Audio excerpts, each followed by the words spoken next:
Girl, let me find out that Big Latto is about to be my fave. What? Y'all already know what time it is. I got the black V-neck on.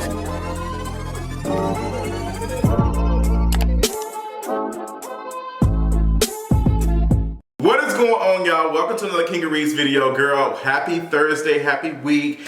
What is the tea? I just got to finish watching the Breakfast Club interview with Big Latto. I'm almost ready to take off the ass part. Because y'all know I always say that after I say Big Latto. Because during the beginning of me being introduced to her, she was just saying so much problematic, idiotic stuff on social media, and she was calling herself Young Mulatto. I don't care if her grandmama gave her the name, her auntie, her great, this name was just really stupid, and I'm glad that she has now learned and completely got rid of it and rebranded, and has been listening to the criticisms online, and the criticism probably to her face as well about some of the things that she has said. And I'm loving it. I'm loving it. But this video is not all about Big Latto. Also got to talk about this Wendy Williams video that she dropped on her new Instagram account that's not affiliated with the Wendy Williams show.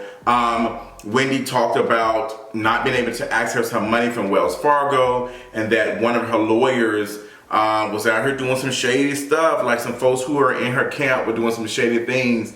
It raised more questions than it answered any, but I'm glad that she made her way to Instagram and posted video so we can see how she's doing. But girl, I don't like it. I will be talking about that. We'll also be talking about Lil Nas X, his little speech that he gave during the award show. I think there was, what was the name of the iHeart Awards? Shout out to him. Love his energy. He's back online. Loving to see him continuously use his everything to influence folks and make people like, hey girl, like if you are talented, you believe in yourself, keep pushing forward. I love that. So many things to cover. So let's go ahead and get into the tea for today. So yes, let's talk about it. I just want to go ahead, Big Latto. So I watched her interview with the Breakfast Club, and she sat down for like, what was it, 45-minute video, 45 to an hour interview. And for me to just watch an interview straight through, like in regular speed, is an accomplishment, because some of y'all be like boring me down like with y'all interviews and stuff. But watching Big Latto discuss her upbringing and the things and how she stays grounded, she didn't understand what grounded was.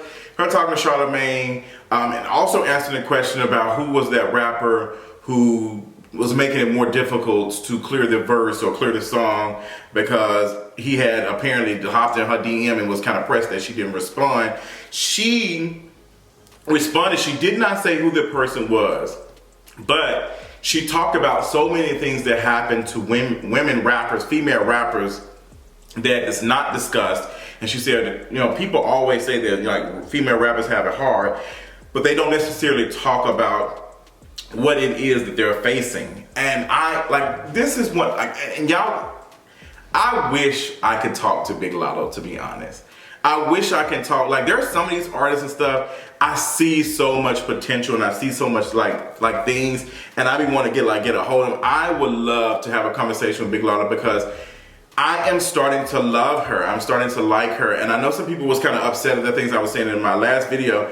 Like, no, I was not interested in Latto in the beginning. She was another female rapper who was light-skinned, desirable, all that other stuff. And I just was not, that doesn't like sell me. Yes, she has some cute verses and some other things, but I was just not interested. And seeing some of the things that she was saying online, especially during the middle of the pandemic, and she was calling herself an essential worker, and she was clapping back at folks who were saying, girl, you're not an essential worker, Like, I didn't have it out for her. I just did not feature her. I just was like not interested. And I think people need to understand, I had this conversation in my friends group chat, and I'm just not a person that's interested in supporting right off the bat another light-skinned, desirable female rapper. I'm just not. Call it what it is, call it what you want to think it is, but I'm just not interested. There are already enough who get thrown and who get the attention, and we're not focused on attention on other female rappers and female artists like Bree Runway, like very talented, can dance, has cute like songs and all that other stuff, but she doesn't get the same attention. So I don't be jumping on these girls. Like I just do not. And you look at all the top girls in the industry that's like the top female rappers, top black female rappers. All of them are light-skinned. Doja Cat, Nicki Minaj, Cardi B, Megan Thee Stallion, and now Big Latto. Like, where are the top? Like, it's just no diversity. It's just, and it's not their fault. It's not their fault at all. There's other things in play to like how we see and how we consume, you know, culture and things, and who's allowed to have access and do stuff. I'm just not interested sometimes in just jumping on. So to see how she's turned around, and you can tell, you can feel it in her interviews, and you can tell that she has learned some media training and understand, like, you know what, maybe I should say it, maybe if I said that better, it'd be received better. And I can see that, like, learning when to clap back and when not to clap back and when it's necessary makes a big difference.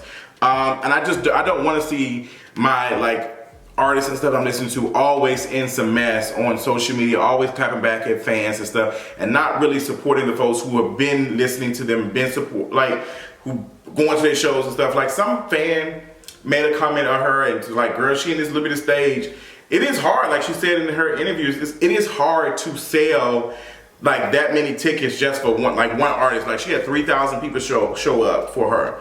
That is hard to do, and that's why I'm not pressed to be at the 183,000 subscriber mark where I'm at, because I know a large amount of these people are large amount of y'all are very dedicated and love me and have seen my growth over the years, versus someone who has 1 million subscribers who is not getting the same amount of views and do not have the same like ability to move things and move culture, move conversations and stuff. So I'm very grateful. I don't have to have 1 million subscribers and the potential lawsuits to be out here making it. But yes, seeing Big Latto and her growth in her album, I'm not one of those folks to listen to the album as soon as it comes out, but I'm wishing it the best. The only album I went to and listened to immediately was Beyonce's self-titled and Lil Nas X's album when it came out. I was like, okay, it was giving. But everybody else, it just ain't hopping on the track like that. I'm just not doing that. But I love this interview, love how she talked about it. She wished that she didn't say anything. Because she did not have to say anything. She didn't have to talk about the stuff that she experienced, because at the end of the day, are we going to come up here and support her for naming these men that have done stuff? Like, she said she's been rapping since she was 8. She came on, what's the name of the show? The Rap Game at 16. So there's no telling how many inappropriate conversations she had to deal with at 16, because when she said that's all y'all, like, wow, y'all shook by that. I'm pretty sure men have tried to make sexual advances on her while she was young. I'm pretty sure men have said, like, managers and all producers and stuff, you know, she was getting to that. And I want to see more female artists discuss that, because there needs to be a cultural shift, because female rappers are running the game right now. Like, they're running circles around these men. Like, I think how it is for me is I'm listening to female rappers first and foremost before anybody else. I'm not listening to male rappers. Like, I listen to them every once in a while, but I'm listening to female rappers more. And I feel like that the people who are listening to female rappers genuinely, like, there's a greater amount of them who hold a critique, like a decent politic to say, hey girl, that's inappropriate, versus with the male rappers, they can go out here and be like the worst of the worst, which is kind of messed up. Like, cause they be out here saying and doing all type of stuff. But I try to make sure that I'm like, hey girl, I hope that me critiquing isn't like a degree of misogyny holding you to a standard I'm not holding the same men. But at the same time, I'm not listening to men like that. If you go through my phone, it's like a lot of female artists and stuff. I just don't have time for cis men. I just really just don't that much. But yes, Big Latto, this was a good interview. Good on your team. Shout out to you, everything. I'm loving it down, Boots the house. Like, period. Y'all check it out. And also her Big Boy interview was really good too. So let's move on to the next conversation. So we got to talk about this Wendy Williams video that she posted on the Wendy Williams online on Instagram. And she talked about her lawyer, or then lawyer or whatever, doing stuff to make it difficult to access her money. Now, first and foremost, like she was just saying, like some people have been doing some shady stuff. She said her lawyer, her former doctor, her manager, I think. Like it was just a whole bunch of stuff. I think like it was just people in her camp was just messing her over. Now, watching it, I'm like, how in the world is Wendy Williams, as successful as has she been and how long she's been in the game for so long, why is it that she is so like adamantly pressed about this money from this one account? Like I'm looking at like, and then before y'all say, well, that's her money, she's definitely deserving. Let me say, these banks do not want you to take your money out their accounts. They don't, because that's how they're able to make money. Banks make money off of us keeping our cash in there. They're able to make more deals and sell stuff and offer more loans off the cash that's in our accounts. If we all go to the bank and take our money out, these banks will crash. That's why I keep trying to explain to folks, like, all this stuff is a scam. All of this. Matter of fact, I'm listening to the audiobook, and I have the book, the physical copy of Fear in the Black Body, and they're talking about anti-fatness and fat phobia, and they was just saying how insurance companies, the reason for insurance companies, how they started, and how anti-fatness was played like by insurance companies. That was a way for insurance companies to be able to tell who is going to cost them more money. It wasn't about health. It was like, we're not going to be making profits selling to folks who are going to need our help. So we need to be selling to folks who don't need our help so we can increase our profits. Like when I tell you all this shit is a scam. All of this is a scam. So yeah, just watching Wendy Williams talk about this, I'm definitely okay with her dragging her bank and saying, hey, y'all are not allowing me to access my money, da da da da. But I feel like there's more to it than that. I would not be surprised if somebody is truly messing her over. But I feel like Wendy Williams doesn't, I feel like that her money has been mishandled for a while before this. I think her money has been mishandled for a while. I think it was through her and also through her team and stuff. Like this doesn't look good. Like if a bank said, hey girl, like there's no way I'm out here getting $1 million deals and $1 million whatever, and I'm worried about one account. Yeah, I'm gonna be on y'all ass, cause give me my money. But I'll have other accounts and stuff to supplement that until I get this stuff together.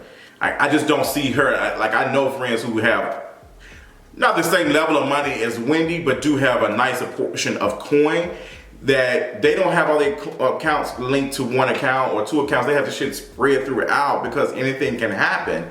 And I just don't really understand that. In a video posted on Instagram Wednesday, 57-year-old TV personality opened about the ongoing legal she's been facing with her bank, Wells Fargo. I'm tired of everyone speaking as if they're in this scenario. It's time I let all of my loving supporters know what's really been going on with Wendy. My thing is that I've been asking about my money. When I begin asking questions about my money, suddenly Lori Schiller has got no response regarding my money. This is not right, and you know this is not fair. And this guy named Bernie Young, I know for a fact that Bernie Young used my American Express card to hire an attorney to file a petition against me. That was done with my American Express card. Bernie Young, you're no good, and this is not fair at all. Something is going on. Something in the milk ain't clean. Something is going on, and I want somebody to explain to me, or to Wendy, like, what is going on with Wendy's money? How is it that these people are able to access her stuff and do these things? Now, while all this was going on, then Kevin, her ex-husband, was on Instagram firing off, shots and saying that, the Wendy Williams show, the way they let him go was inappropriate. They fired him without, they weren't supposed to let him go like that. He also said that Wendy has had 2 blood transfusions. And he also named that Wendy has some vultures in her camp, some people who don't mind her good. Now, there's been talking saying that Kevin is back in her life and he is helping her pick up the pieces and get things together and all this and whatever. And I don't trust Kevin either. I don't trust him. He did say that he was wrong for some of the things that he has done. And I'm looking at like, Kevin, yeah, the stuff that you did was wrong, but also, you might be the reason why Wendy Williams is like, you didn't help her like feel better. Like some of your stuff might have caused her so much mental like trauma that now it's starting to come out, and it's just not good. It's not good at all. I don't trust Kevin. I don't trust none of these folks. But Kevin was pissed. He said that it's not right for the show to move on and hire Sherry Shepherd while Wendy was in recovery. It's like, you know, your star player, they're injured, and now you go get somebody else. You wait till they come back. I see what Kevin is trying to do, but at the end of the day, this is capitalism. This network does not care about Wendy Williams. They don't care about her health. They don't care about any of that. Because if they cared about her health, they would have canceled the show and stopped it when she first was having issues. They didn't do that. They want to continue on and exploit and da-da-da-da. Now it's doing what it's doing. Now they're like, okay, girl, she ain't coming back. All right, we got to make our money. These folks are worried about the bottom line. And it's so interesting when folks who've made so much money and folks who've been able to just survive completely, more than survive off of capitalism, more than just do more than everybody else. Now when they get hit a little bit, it's like, oh, this is wrong. Yeah, it is wrong. Like, welcome to some of our worlds. Like, welcome to us getting treated wrong too. So it was cute when you was at the top, but now it's just, I don't understand it. But tell me what y'all thought about it. I thought the video was very weird. I don't know, girl. It was just a lot. Girl, she was a lot. So let's talk about this 21-year-old drunk driver who, girl, let me tell y'all something. Matter of fact, let me pull up the, this topic was talked about so bad on Twitter. Like, it was started on Twitter because the girls pulled up the girl's tweets, and apparently she had made several tweets about being drunk and driving. She was just saying that she was the best drunk driver or whatever, and she was pulled over, and like apparently she was pulled over and they let her go off a warning, and then later on she ended up, you know, running into two state troopers and a pedestrian, and all of them passed away. All of them lost their lives. And it's been a big conversation on social media because people are like, okay, girl, like, we do it all the time. Well, they wasn't just saying it last days ago like that, but some people were saying, hey, you know, y'all out here dragging this girl, but y'all be the same ones out here drunk driving and drinking and driving too, so I don't really understand what the issue is. I am very much against drunk driving. Matter of fact, I went out last night and I knew I was going to drink. I had 3 drinks last night. I took an Uber there, and I got a ride back from my friend. I'm not one of those folks. I always try to encourage my friends, like especially over. I don't even drink bottled water. Like, you can ask my friends, I don't drink bottled water, but I keep bottled water and Gatorade in case somebody leaves my house and they're tipsy. Or like they're not tipsy leaving my house, but to help them sober up and to even just feel better in the morning, I'll offer them some water and some Gatorade to kind of like get them prepared to leave, or I let them just spend the night. I'm not one of those folks because I do not want to be the person who let a friend go and they were just not in good capacity, and now they didn't went and took someone's life. I don't want that on my conscience. I just don't. And unfortunately, I've suffered from being that friend. I thought there was some criticism and stuff that I really can't even say on here. But y'all know what it is. Like, hey girl, you know, da-da-da-da. I am not interested in dragging her. Me dragging her does absolutely nothing. The system is going to completely punish her. The system is going to completely punish her. So why would I, as a black man, drag her even more? She did something to 2 police. Y'all know, first of all, they white. And then second of all, they police. They part of the state. Oh girl, you're getting electrocuted. So why am I get on social media, drag her and drag her and drag her? That's what I got from that. Like, that's what I got from it. Is that some people were just saying, I don't see the point of continuously dragging her. Like, I don't know why y'all are even out here doing it. And I think sometimes, I'm gonna be completely honest, I think some folks be like, they're so ready to see black folks suffer from something that they did that is wrong, that they won't, the same energy is not given to, you know, non-black folks. And I'm not saying that, oh, everybody does it, but there's a certain level of criticism when it comes to like black folks doing something. It's like, now you knew you wasn't supposed to do that, and it's just like, what does that do? What does that do when we see other white folks have gotten away from stuff? Like, come on now. We've seen white people get away from doing things, and we're not justifying, because I feel like as soon as you say it, it's like, well, we're not going to justify it. We better than da-da-da. But in a system that protects white folks, a system that will make a way to protect if this was a white person or whatever, and a system that will completely punish a black person because, girl, you ain't supposed to do it.